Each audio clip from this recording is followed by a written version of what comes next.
Nous savons pourquoi un être humain a besoin de bras, de jambes et d'une tête, c'est-à-dire que nous connaissons la fonction de tous les organes. Mais l'homme lui-même, pourquoi vit-il? Quelle est la chose la plus précieuse dans la vie pour une personne? Bien sûr, la vie elle-même. Nous allons donc parler de ce qui est le plus important pour nous. Nous voulons vivre.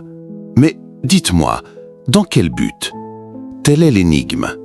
Parfois, nous sommes tellement occupés par la vie elle-même que la question « à quoi sert-elle » ne nous vient tout simplement pas à l'esprit. Et si elle vient, nous la repoussons très vite. Nous la considérons comme une sottise, une philosophie inutile.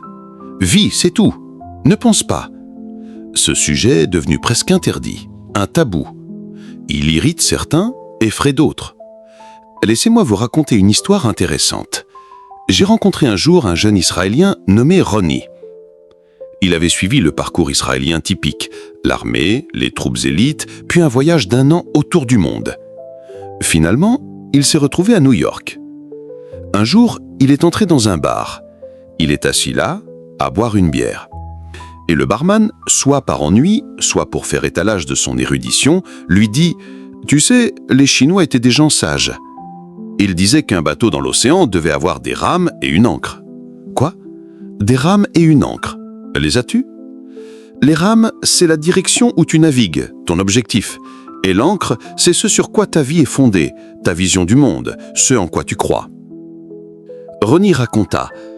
Et soudain, en une seule seconde, j'ai réalisé que j'étais au milieu de l'océan de la vie, sans carte, sans boussole, sans rame, sans encre.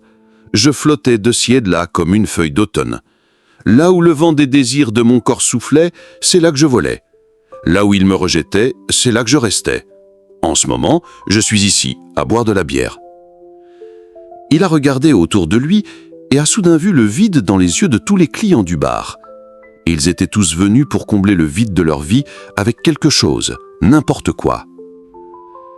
Dites-moi, une personne devrait-elle avoir une direction dans la vie? Des rames, une encre, une boussole? Il semble que oui, mais où tout cela commence-t-il? À partir de quel point commence la résolution de l'énigme de la vie? Par la question de toutes les questions. Pourquoi la vie nous a-t-elle été donnée? Dans quel but l'homme est-il apparu dans ce monde? Quel est le sens de son existence? Essayons de formuler cette question plus clairement.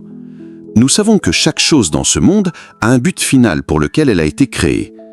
Un verre sert à boire de l'eau, un téléphone à parler, une voiture est un moyen de transport. Nous savons à quoi sert chaque partie d'une voiture, les roues, les freins, le moteur, le volant. Nous savons à quoi sert la voiture dans son ensemble. C'est la même chose pour tout dans le monde.